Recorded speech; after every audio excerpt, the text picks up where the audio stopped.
오늘 영성의 세계가 이런 실정이에요. 왜 그런 현상이 일어날까?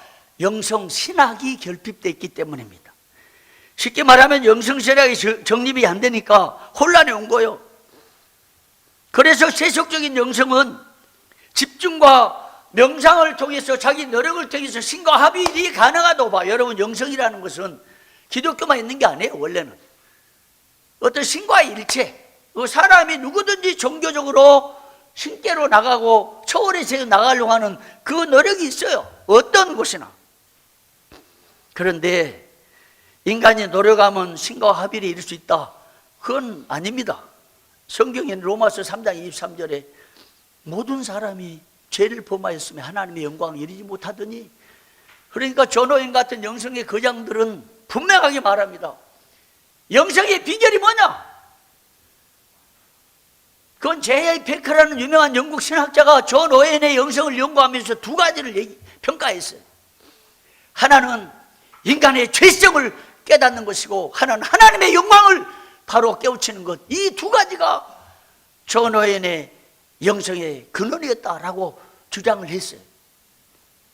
근데 오웬뿐만 아니라 참 이상하대요. 제가 영성의 거장들을 7명 쓰고 또 10명 쓰고 역사적으로 조명해 봤는데, 그 사람들은 무슨 죄가 그렇게 많은지, 내 죄가 머리털보다 많다고 고백하고, 데이비드 브레네드가 29살에 죽었는데 형제집 나가서 결혼도 안 했는데 무슨 죄가 그렇게 많은지 머리털보다 더 많다고 죄 때문에 고백하고, 스펄전은 설교 황태자인데 회개를 숨 쉬는 것처럼 끊임없이 회개하고, 주로 다윗의 말을 인용해서 그 죄가 머리털까지 보다 더 많다고, 이런 고백하니 그 사람들이 영성의 거장들이 된 것을 봤습니다. 그래서 우리는 회개가 사라지고, 오늘날 우리 한국 교회와 우리뿐만 아니라 우리 교단의 목회자들이 하나님, 내가 죄인입니다,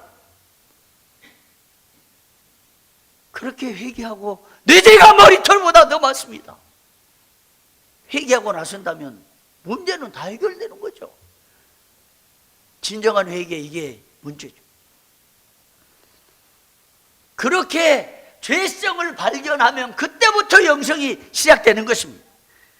12세기경에 신학이 생명력이 상실된 적이 있었습니다. 그 이유 중에 하나는 신학의 스콜라 신학이 들어왔어요. 스콜라 신학은 그 인간의 사고, 사변화를 강조했어요. 스콜라 철학이 그렇거든요. 학문적으로 신학이 개발되었지만 영적 생명력이 상실된 것입니다. 그래 메마른 신학이 난무했습니다. 그렇게 되니까 신학의 생명력을 공급하고 교회의 생기를 제공하자는 운동으로 사실은 12세기에 이르러서 그 영성 운동이 일어난 것이에요. 그런데 너무 이 영성을 추구하고 하다 보니까 신비적으로 기울고 말았습니다. 그때 신비주의자들은 자기 금욕과 수련을 통해서 신의 세계에 이를 수 있다고 주장을 했어요. 그러다가 결국 내가 곧 신이다, 뉴에이지 사상이 그때부터 시작된 거예요. 이런 기현상이 일어난 것입니다. 교회사를 돌아보면 신학이 부재한 것은 항상 이단이 출현됐습니다. 영성의 세계도 신학이 빗나가니까 이단으로 혹은 신비주의로 기울러 갔습니다. 몇 년 전에 데이비드 웰시가 신학 실종이라는 책을 썼습니다. 본래 교회의 중심에 있어야 할 신학이 사라지고 무언가 그 다른 것이 그 자리를 대신하고 있다, 이런 진단을 했어요.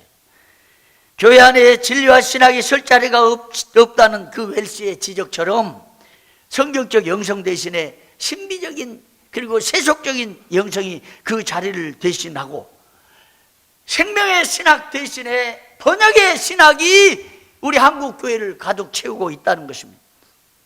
그래서 기독교 운동에는 반드시 신학 정립이 필요한 거예요. 우리 지방에 있으면서 교회도 크도 않고 뭐 알아들어야지, 아닙니다. 내가 신학을 정립해야 돼. 끊임없이 진리를 추구하고 신앙을 정립해서 그것을 아주 쉽게 풀어서 전하는 게 우리 목사들의 역할 아니겠습니까? 미국에서 가장 탁월한 칼빈주의자요, 부흥 신학자로, 목회자로 우리 알고 있는 조나단 에드워즈. 역시 칼빈 신학에 이어서 교인들에게 신학을 가르쳐야 된다라고 말해요. 그러면서 조나단 에드워즈는 매일 70가지 규례를 정해놓고 그것을 정해서 기준으로 삼고 회개하고 날마다 회개하면서 하나님 앞에서 해야 할 것, 안 해야 할 것을 정리하면서 살아가다 보니까 설교 공부를 읽기만 해도 성령의 역사가 일어났습니다. 문제는 목회자라고 봐요. 저는 현대 한국교회 분쟁의 대부분에 거의 7, 80% 되겠죠. 100%라 그러면 조금 무리한 진단이고, 모든 분쟁의 근원은 목사에게 있다고 보는 사람 중에 한 사람입니다.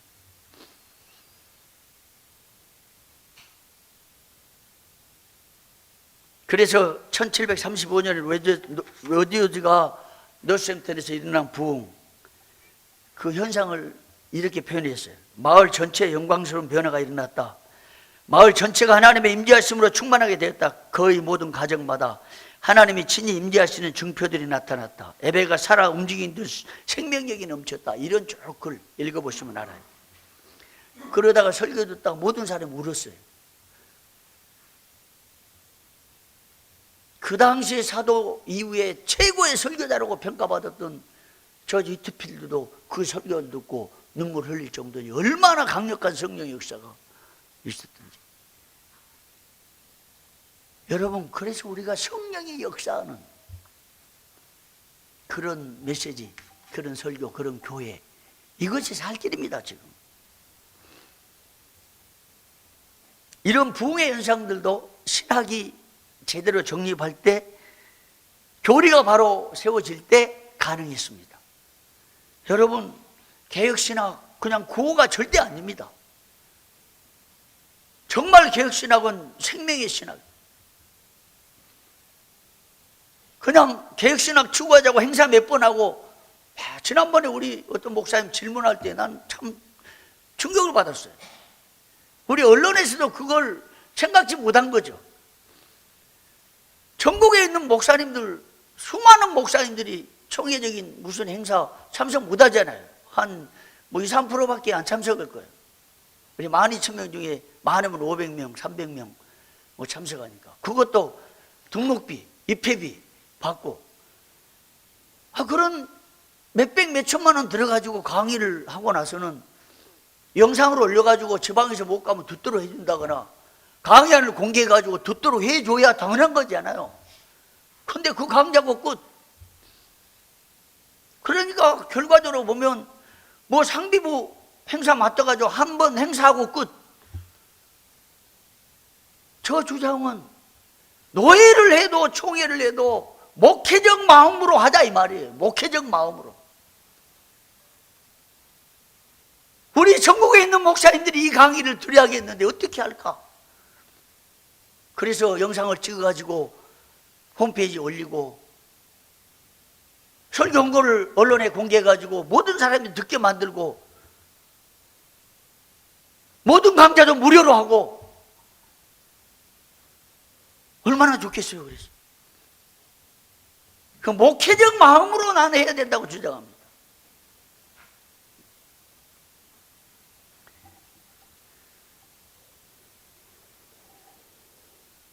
신학을 견고히 개혁신학을 추구하고 있으니 개혁신학은 정말 생명의 신학, 개혁교 영성도 생명의 영성이요. 사실은 영성훈련 기간이 많이 세워지고 개혁신학을 주창하는 행사가 늘어난다고 해서 영성이 살아나고 개혁신학이 세워지는 건 아닙니다. 하나님의 거룩하심 앞에, 하나님의 위엄 앞에 무릎 꿇고 기도하고 두 손 들고 내가 죄인이라고 고백하는, 이것이 개혁신학이고 이것이 개혁주의 영성이지 구호가 아닙니다. 나는 부끄러운 고백이지만 하나님의 그 주권을요,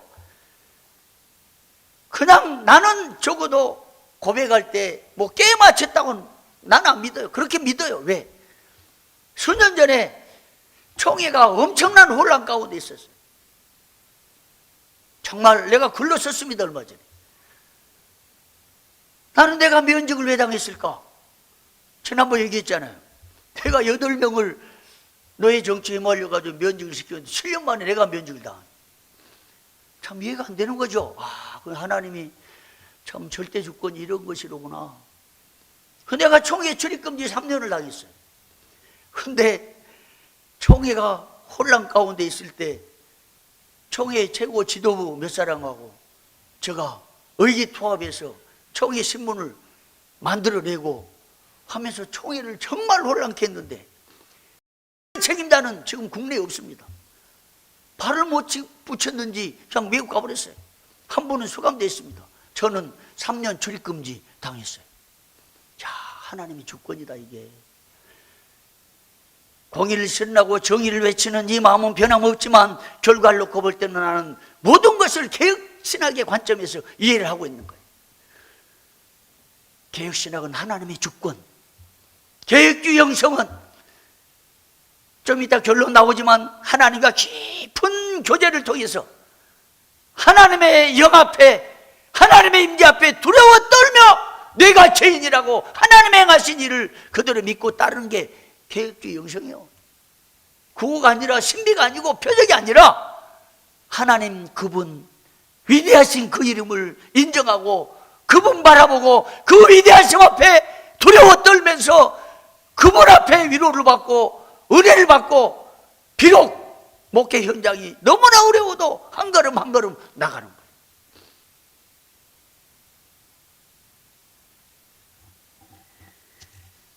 칼빈이 경건이라는 용어를 사용한 것에 대해서는 강의 안에 잘 나왔으니까 보세요. 그리고 영성의 정의도 보시고 여러 정의들을 결론해서 제가 내린 영성의 정의입니다. 하나님과 교제를 통해서 그건 제가 체험하기도 하고 우리 개혁주의 라인에선 적어도 조금 넓혀서 복음주의 라인에선 학자들과 목회자들의 그 영성을 연구하면서 제가 내린 결론은 7페이지 밑에 쪽에 있는데 그리스도인 하나님과 교제를 통해서 공동체 내에서 끼치는 영향을 끼치는 영적 속성이라 이런 정의를 내렸어요. 그래서 영성은 하나님과 교제로부터 시작돼. 하나님과 교제. 그래서 이 교제를 통해서 공동체에 영향력을 끼치는 거예요. 하나님과 교제하니까 성령으로 충만한 거 아니에요? 성령의 능력으로 교회를 변화시키고 지역사회를 변화시키고 내가 변화되고 내 말 한마디에 영향력이 있고 오늘날 우리는 영성이 실종된 시대에 살고 있는 것 같습니다. 그것이 포스트 모더니티의 현상이에요. 탈현대주의, 자유, 개성 이렇게 살아가요. 어른 잘 몰라요. 부모 공경 이거 사라졌어요. 나중에 결과적으로 쭉 올라가면 하나님의 존귀하심 이거 인정하지 않아요. 내가 믿는 게 신이에요. 내가 믿는 것 이것 자체가 모든 것이야. 이게 뉴에이지 사상에서 포스트 모더니티로 흘러가는 것입니다.